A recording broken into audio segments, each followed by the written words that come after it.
What is up, guys? It's your boy Build Crafting Cactus, and today we're going to be showcasing an incredibly powerful Prismatic Titan build that frankly people have been asking me to showcase because I've been using the crap out of this thing within Echoes Act 2. If you've seen any of my videos for the past couple weeks, you probably saw me absolutely smashing with this build because it actually got some upgrades within Act 2, so it's at the most powerful it's ever been. If you haven't tried this build, you're absolutely missing out. And so, let's get started. So, the main thing this build is based around is the Consecration aspect. Now, the Consecration Prismatic Titan build has been around for a while, however, again, it's at its most powerful right now after the launch of Act 2, as well as the fact that you can take this build in multiple different directions. If you're already running a Consecration Titan, my version might be different than yours, and frankly, most of the versions are super viable. It's actually a good idea to save multiple variants of this build depending on what activity you're doing. Now, Consecration itself is a super powerful ability. While you're sliding and you have a charged melee, you press the melee button, you're going to launch up in the air, create a wave of solar energy that will scorch targets that it hits, and then while you're in the air, you can press the melee button again to slam back down for a second wave of solar damage, but if you hit scorched targets, they ignite. That is super important. Now, taking a look at the other abilities here, for the super, we're actually running Blade Fury, and there's a very good reason for this. First of all, it really builds into the melee synergies. We want a strand super when we look at the fragments. We'll talk about why in a sec. But also, when you end your Blade Fury super, you instantly refresh all of your melees, which means you can Blade Fury as soon as it ends, you have Consecration melees ready to go. That's super important. After that, guys, we have Thruster, just to quickly maybe bridge the gap into a position where you want to Consecration, but also it's just a really quick charging ability. We'll talk about why we want that later. And then you need Frenzied Blade, mainly because it gives you 3 charges, which means 3 Consecrations in a row, which actually means if you're abusing this build, which we're going to talk about, you're doing like 10 Consecrations in a row. And then after that, we're also just using Shackle Grenade. This is a little bit more up to you, but this is just going to be a great way to stun and keep powerful targets in one location so you can set up a good Consecration. And the other aspect we are using is going to be Knockout. It improves melee range and damage, and also really importantly, it is going to heal you guys, and that is very important if you're running up to enemies getting close with your melees. Now, before we go over the fragments, we actually want to go over the featured exotic armor piece, and that is going to be a Stoicism. And first of all, we have Spirit of Inmost Light.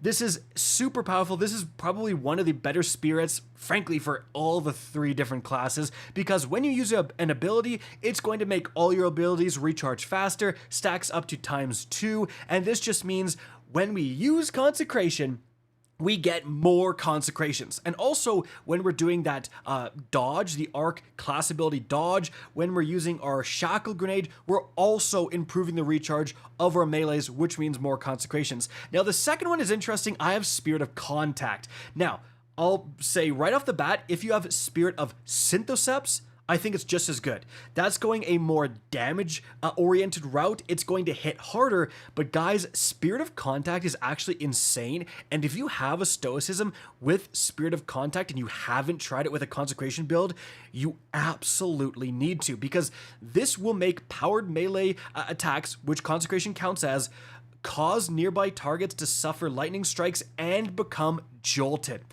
Jolt being an elemental keyword is super important. Not only does this actually extend the range of your Consecration massively, because you're going to be damaging enemies with the lightning arcs of Jolt that are normally outside of the Consecration range, but also, guys, a lot of the background gameplay you're seeing comes from when we were abusing the crap out of this build and farming Grandmaster Fallen Saber.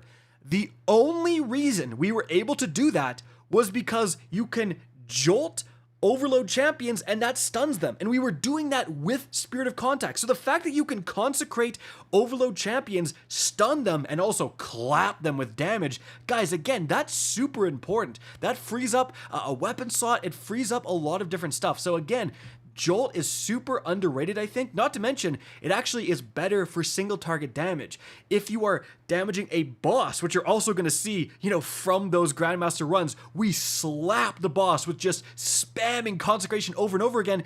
Well, jolted targets are going to take more damage. So that's actually what you want. That's better than Syntheseps if there's no other enemies nearby in terms of single target damage, guys. Seriously, Spirit of Contact, do not count it out. It's right up there with Synthos, and we're going this different version, relying on that Jolt to provide even more synergies here.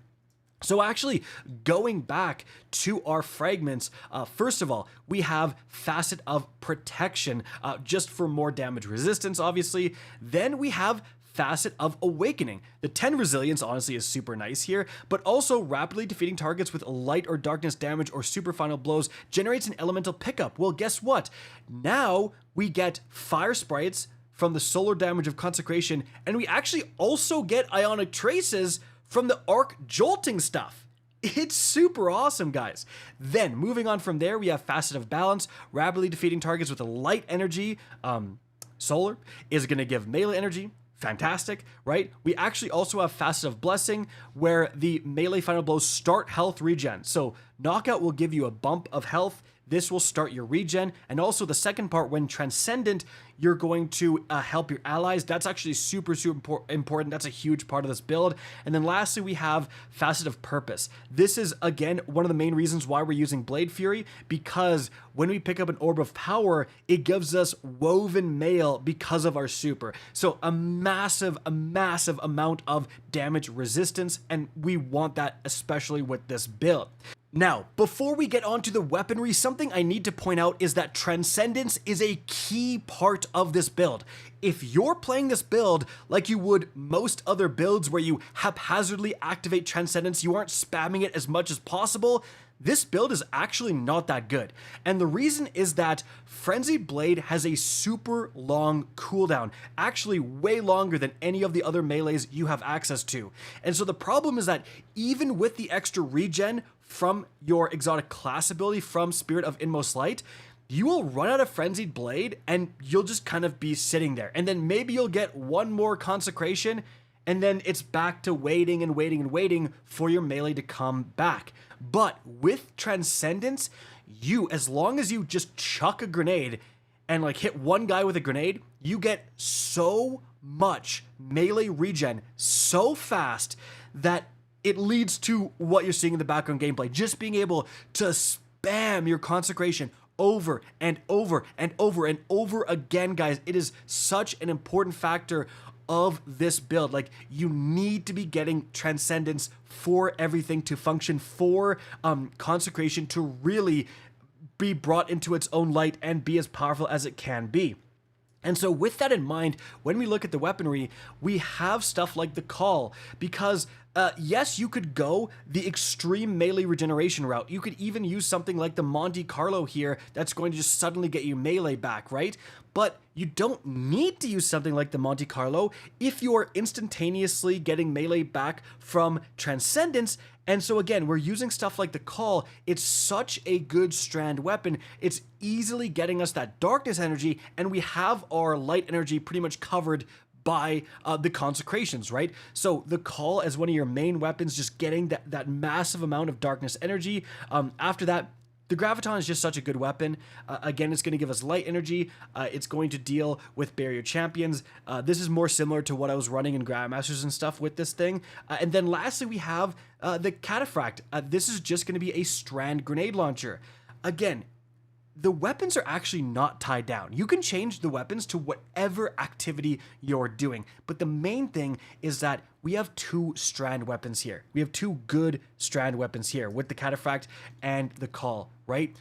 You can easily change this to two good stasis weapons, but just something to very easily get darkness energy by having good darkness-based weapons, and that is going to lead to a ridiculous amount of Transcendence activations, and henceforth a ridiculous amount of Consecration activations. Now, before we get into the armor mods, the next thing I want to go over is the artifact mods, because this is another hugely important part of this build. And again, the reason it's so good right now, this build, is because of solar fulmination. Your ignitions do increased damage in an increased radius. This is huge because our ignitions are a super important part of Consecration, and it means we don't need to rely on something like Facet of Ruin for that increase to solar ignitions. We can just have that solar fulmination artifact perk, guys, because like the base Consecration is great for clearing out ads, but the real power of Consecration is those guaranteed ignitions. That is what is going to chunk those more powerful enemies, and so increasing that with solar fulmination, again, just became available in Act 2. This was a huge up to this build because we get those solar ignitions so darn often. Now, aside from that, we also have Radiant Orbs to constantly be radiant. We have Galvanic Armor for the damage resistance. We have Shield Crush. That's going to make our melee recharge faster when we have Woven Mail, which is going to be quite a lot, and also improve our grenade regen. And again, the more we spam our grenades just means we get more melees back thanks to Spirit of Inmost Light. And then lastly, I think you really want Transference, right? Gain increased grenade and melee damage while Transcendence. Transcendence, again, is such a key part of this build that is a real benefit. Like being able to spam your Consecration that's now boosted in damage twice. Boosted in damage from Transference, boosted in damage from the increase to ignitions. You are actually slapping with that while Transcendent. And also, your weapon file blows while Transcendent will refund light and dark energy after Transcendence ends. Like, this is actually very viable with our build, guys. And after that, let's talk about the armor mods. So, we have Harmonic Siphon, right? The strand weapons, the Call, are going to be spamming out orbs. Fantastic. Hands-on, obviously an amazing one here. Gain bonus super energy on melee kills. Like, you get so much super energy. Then we have Heavy Ammo Finder, just like a good one overall. After that, guys, for the arms, obviously heavy-handed, and you could really run 2 heavy-handeds if you wanted. But then we have Momentum Transfer and Impact Induction just to be getting ability energy back as we're spamming those Consecrations. After that, your resistances depend on what activity you're doing. Now, for the legs, we have a Strand Weapon Surge and Strand Scavenger just to help pop off with the Strand Weapons and get that Darkness energy. Obviously, these can change depending on what weapons you're using. And of course, a Recuperation is basically a necessity. And then lastly, on our class item, we've got Outreach, obviously, then Distribution, as well as Powerful Attraction. This is super fantastic with like the Dodge class ability. Just dodging all around, you sucking up nearby orbs is actually really nice. And guys, there you have it. Like, this is such a fantastic build when used correctly, when you are really going for Transcendence. Like, again, this build without Transcendence, I don't think is good. Like, you have to be using Transcendence as well as your super to be basically like cheating back more melee charges, because without that stuff, the melee charge just isn't there, even with all the synergies we have. And so having these two things as like, once you're out of Consecrations, then you pop your super, then you get more, or then you pop your Transcendence, and then you get more as these like emergency smash buttons to suddenly have way more Consecrations.